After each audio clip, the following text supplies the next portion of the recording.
Break के बाद आपका एक बार फिर से स्वागत है। शतरंज के खिलाड़ी आप देख रहे हैं और आज हमारे साथ हैं केंद्रीय मंत्री श्री प्रकाश जायसवाल, जिनसे हम बात कर रहे हैं उत्तर प्रदेश के चुनाव के बारे में। जायसवाल साहब, बताइए, बोलिए।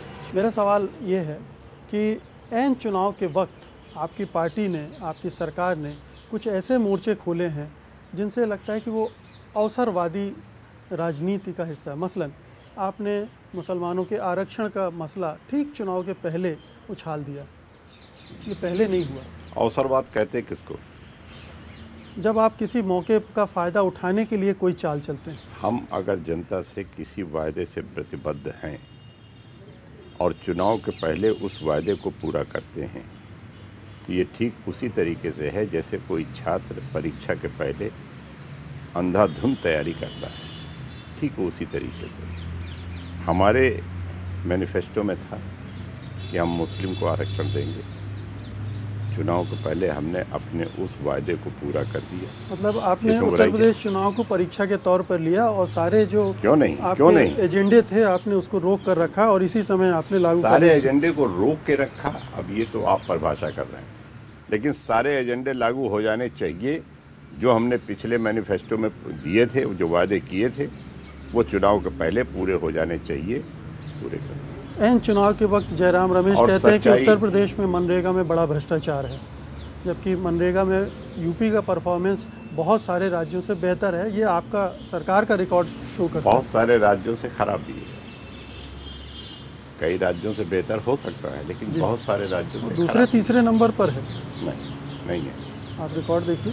देखा है मैंने रिकॉर्ड। बहुत सारे राज्यों से खराब है, कुछ राज्यों से बेहतर हो सकता है।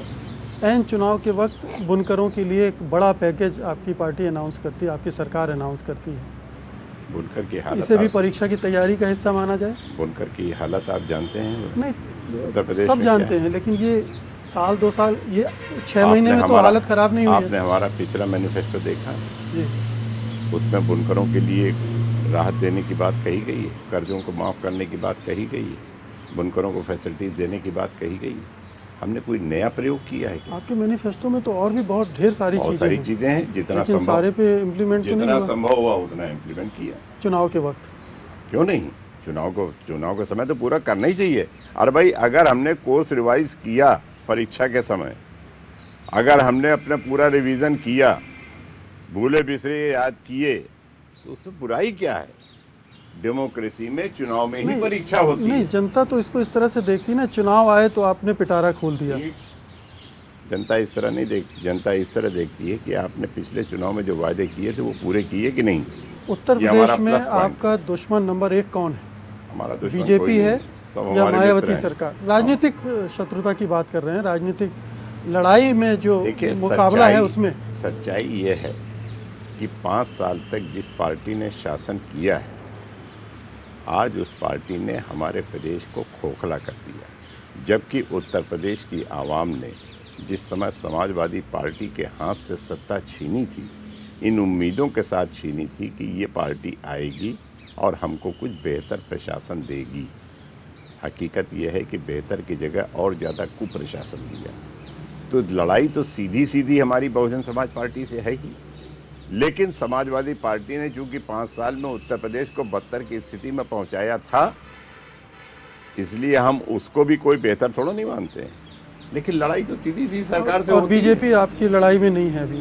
बीजेपी उत्तर प्रदेश में वास्तव में लड़ाई में नहीं है, ये हकीकत है। आपको 2 महीने बाद पता लग जाएगा। वो अप्रासंगिक हो गई है। अब बीजेपी को कोई मानने को तैयारी नहीं है कि वो हमारे प्रदेश में लड़ाई में है, क्योंकि उसका जो मुख्य मुद्दा था वो मुद्दा रहा ही नहीं। और जनता ने जब देखा कि इन्होंने भगवान के नाम पर हमें छला, राम के नाम पर हमें छला, जब राम को नहीं छोड़ा तो जनता को ये क्या छोड़ेंगे? इसलिए बीजेपी अप्रासंगिक है उत्तर प्रदेश में खास तौर से। ये बताइए कि इस चुनाव में आपका गणित क्या कहता है? कितनी सीटें आपको लगता है कि कम से कम इतनी तो आएंगी? कोई नजूमी नहीं है, हम कोई भविष्यवक्ता नहीं है कि हम कहें कि इतनी सीटें आएंगी। मैं इतना कह सकता हूं कि उत्तर प्रदेश में कांग्रेस सारे राजनीतिक दलों से कहीं ज़्यादा बेहतर स्थिति में रहेगी। बेहतर स्थिति से मतलब ये परफॉर्मेंस के लेवल पर, भले ही वो बड़ी पार्टी के रूप में उभरे या ना उभरे, 22 सीटें हैं तो 40 हो जाएंगी, अब ये 35 परिभाषण करके आप अपने दिल को संतोष दे रहे हो, लेकिन नहीं आप बताएं ना, तो इसीलिए मैं आपसे जानने की बेहतर कोशिश कर रहा स्थिति हूं। का मतलब क्या होता है कि परफॉर्मेंस वाइज अच्छी रहे, संख्या वाइज कम रहे, ये बेहतर की परिभाषा होती है। नहीं, इसमें देखिए अगर आपकी 22 की 44 हो गई तो आपने 100% की ग्रोथ दिखा दी। परफॉर्मेंस वाइज भी बेहतर रहेगी, पार्टी वाइज भी बेहतर रहेगी, नंबर वाइज भी बेहतर रहेगी। उत्तर प्रदेश में इस बार कांग्रेस अपनी सरकार बनाएगी, ये बिल्कुल ध्रुव तारे की तरह स्पष्ट है। अभी तो यही मान के चला जा रहा है कि बीजेपी से आप लड़ेंगे तो तीसरे से चौथे से तीसरे नंबर तक पहुंच सकती है। आप अगर इतने में संतुष्ट होते हैं तो आप अपने को संतुष्ट रखिए। हम कब कहते हैं कि आप संतुष्ट? क्या ऐसी संभावना है कि समाजवादी पार्टी के साथ मिलकर कुछ आप कोई संभावना नहीं, कोई सवाल ही नहीं उठता है।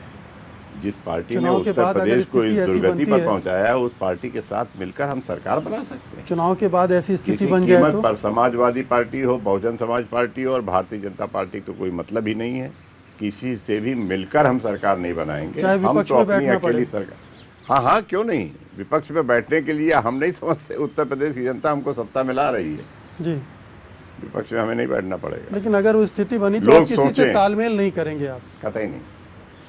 आप तालमेल जो करना था वो हमने कर लिया, ये अंतिम फैसला है। जिन लोगों के साथ हमारा हाथ मिलना था वो हमने हाथ मिला दिया। एक आखिरी सवाल है कि अगर आप जैसा कि कह रहे हैं उत्तर प्रदेश में आपका बहुमत आने वाला है तो कोई मुख्यमंत्री भी होगा? देखिए, हमारी पार्टी लोकतांत्रिक पार्टी है, हमेशा जनता पर और जनता के नुमाइंदों पर ही निर्भर करती रही। कांग्रेस विधानमंडल दल जो चुनकर आएगा, ये उसका अधिकार है कि वो अपने नेता का फैसला करे। मतलब इस चुनाव में किसी को बतौर मुख्यमंत्री आप प्रोजेक्ट करने नहीं जा रहे? कोई सवाल ही नहीं है। ऐसा कोई नेता कांग्रेस को अभी नहीं लग रहा जिसको प्रोजेक्ट करके वोट मिल सकता है? इस चुनाव में राहुल गांधी, वो तो मुख्यमंत्री नहीं बनेंगे ना, मुख्यमंत्री नहीं बनेंगे, लेकिन उत्तर प्रदेश सरकार की बागडोर वही संभालेंगे। उत्तर प्रदेश की सरकार किस दिशा में जानी चाहिए, जनता से उन्होंने क्या वायदे किए हैं, इसको सुनिश्चित कराने का काम खुद राहुल गांधी करेंगे। मतलब जो भी मुख्यमंत्री होगा वो कठपुतली होगा, सारा कुछ तय करेंगे राहुल गांधी? कठपुतली कह सकते हैं, हम तो मुख्यमंत्री कहते हैं ना कि वो मुख्यमंत्री है, जनता ने उसको मुख्यमंत्री चुना है। अगर पिछली सीट से कोई ड्राइव करेगा, राहुल गांधी जी कंट्रोल इतना करेंगे कि हमने जनता से ये वायदे किए हैं, कानून और व्यवस्था दुरुस्त होनी चाहिए, ये मुख्यमंत्री का दायित्व है कि उसको दुरुस्त करे। जी जायसवाल साहब, आपसे बात करके तो अच्छा लेकिन आप शतरंज आपने मोहरे बहुत कम चले। अब मोहरे हमें चलने पे ज़्यादा शौक नहीं है, जो भी चले आपने गलत चले ना जी, हम जानते हैं बिल्कुल गलत चले होंगे। जब हम उसकी ABCD नहीं जानते हैं तो फिर कैसे हम चलेंगे सही? जी, सियासी शतरंज आप बेहतर खेलते हैं। इस शतरंज में सियासत में ही इतना व्यस्त रहे, कभी हमने शतरंज खेला नहीं। लेकिन ये शतरंज और सियासी खेल दोनों काफ़ी मिलता जुलता है, इसमें भी राजा महाराजा हो सकता है, उसमें भी वही है, हो सकता है मिलता जुलता, लेकिन ये आर्टिफिशियल है, वो हकीकत है। यहाँ प्रैक्टिस हो सकती है, वहाँ अमल हो सकता है। इस प्रैक्टिस से कोई नतीजा निकलता है, और अगर नतीजा निकलता हो तो जो शतरंज के जितने महत्वपूर्ण खिलाड़ी हैं वो सब राजनेता होते हैं। कभी कोशिश नहीं की होगी उन्होंने? हो सकता है कोशिश न की हो, लेकिन बगैर शतरंज खिलाड़ी का राजनेता एक नहीं दर्जनों है, हम आपको गिना दें जो शतरंज नहीं जानते। आप खेल ही रहे हैं इतनी अच्छी राजनीति? हम कहाँ राजनीति खेल रहे हैं, हम तो सेवा कर रहे हैं। बहुत बहुत शुक्रिया जायसवाल साहब, इस कार्यक्रम में आने के लिए धन्यवाद आपका। ये थे केंद्रीय मंत्री श्री प्रकाश जायसवाल, जिनसे हम बात कर रहे थे उत्तर प्रदेश में उनकी पार्टी की चुनावी रणनीति के बारे में। शतरंज के खिलाड़ी में आज बस इतना ही, लेकिन जल्द ही हम एक और शतरंज के खिलाड़ी के साथ आपके सामने होंगे। अब हमें अनुमति दीजिए, नमस्कार।